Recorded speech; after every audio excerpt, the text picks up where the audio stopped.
This is our second Thursday story. We have skipped 1 week. I'm very sorry. Last week in Vyam Farms, the organic farming which I'm doing, we had a harvest and I was very busy, so I couldn't upload a video for you. So this week, today we are going to see a very beautiful story. Again, the story not happened in the recent times, but not very old too. It's a few years ago. It happened in Tamil Nadu. There is a place called Thiruvannamalai, and in this place there is a very beautiful ashram, a hermit called Ramanashram, where there used to be a saint. His name is Sri Ramana Maharshi, a 10 standard guy who got a call from inside towards the beautiful place, the spiritual place called Thiruvannamalai or Arunachalam, and he ran away from home, a 10th standard student from Madurai to north Tamil Nadu, Thiruvannamalai, a mountain and a temple based small town. And once he reached there, he understood his life's purpose and he started living a spiritual life with a very small loincloth. And his life changed so many millions of people, not only in India but also abroad. And he's a very big intellect. He's a Jnana Yogi, and there is a very beautiful book on this saint. The book's name is In Search of India, written by Paul Brenton. So this guy searched around India, in almost every corner of India, searching for answers for so many spiritual questions which he had in his mind. And at last he met Sri Raman Maharshi in Thiruvannamalai, and he got all his questions answered without Ramana Maharshi answering. So if you want to know how it is, then you should read this book. So let's get into the story. So this story happened when Ramana Maharshi was alive. When Ramana Maharshi was alive, Ramana Maharshi started giving free meals to all the beggars and sadhus and sons and the visitors, those who come to ashram. And this practice is still followed in Ramanashram. Anybody who walks in around 11 o'clock till 2 o'clock, they will provide free food. So that free food time was going on, and people were flowing in and they were getting free food and eating around the ashram garden. And there were a list of sadhus and bhikshuks, those who were walking in, they were eagerly waiting to get their meal. So one day what happened was, there came a beggar or a sadhu with a very big wound on his knee, and he got food, and he sat under a very big neem tree or banyan tree which is in the middle of the ashram, and he sat near that tree and he started eating, and people started moving away from him, not because he is not taken bath or something, but the wound on his knee is filled with pus, and the pus attracted so many insects and worms, and because of all these things it was creating so much of bad smell. So people were very much afraid of this guy, because normally no normal human being, a sensible human being, will leave the wound open until it gets pus and worms on it, right? So they were afraid of this guy, and also the smell was so awkward, so they were moving away from this guy. So normally that is a place where people all used to sit and eat, and since this guy, one man sitting, and it is creating so much of fuss, people were moving away and people were not sitting around that place. So the manager of the Ramanashram noticed this, and he felt very bad. So they normally don't send anybody out, please get out. They don't say, because it is an ashram open for all.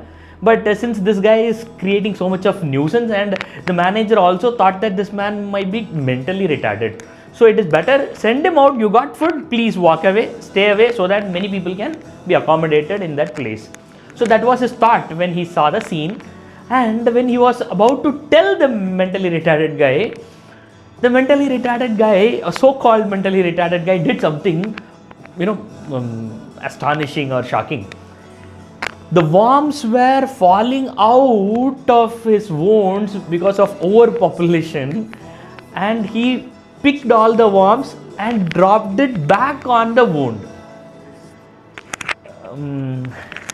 Imagine it's an open wound and it is hurt by any accident or something, might be, and it is creating so much of pus in it, and because of the pus there were so many wounds, worms and insects, and because of overcrowded worms, few worms fell down from his knee, and this guy picked all the worms and dropped it back on his own body wound where the worms were falling from. By seeing this scene, this manager felt very, very upset, and when he was about to go and tell him, please walk off, at that moment, Ramana Maharshi saw the scene from behind, and Ramana Maharshi called the manager and told, don't send that guy outside the ashram. Let him eat and go. And this manager couldn't understand it.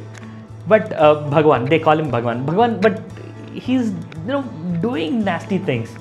At that moment, Sri Ramana Maharshi told, a realized soul told, he is Ramana.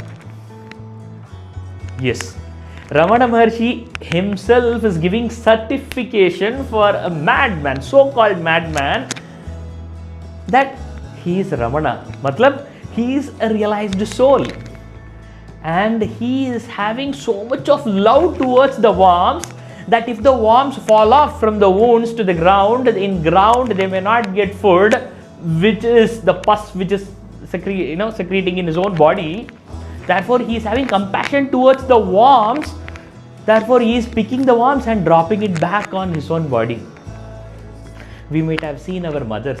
We have already told in the last story of Thursday that mothers, when they have so much of love, when they have a laddu, they will give to all the children, and even if there is a last laddu for her own self, and when some child comes and asks her, Mummy, I want one more, she will happily give her own part of laddu also, because she doesn't want for herself, but she wants her children to be happy, because she loves her children more than herself. And here is a man who is loving an worm, an insect more than himself. And this is what is the soul of universal love. This is what is the life behind the Mahatmas, the thought behind the Mahatmas. And from such a pure, universal, unconditional love came the most beautiful word, Lokaha Samastaha Sukhino Bhavantu. May every creature in this universe be happy. Vasudhaiva Kutumbakam. May the whole world be my family.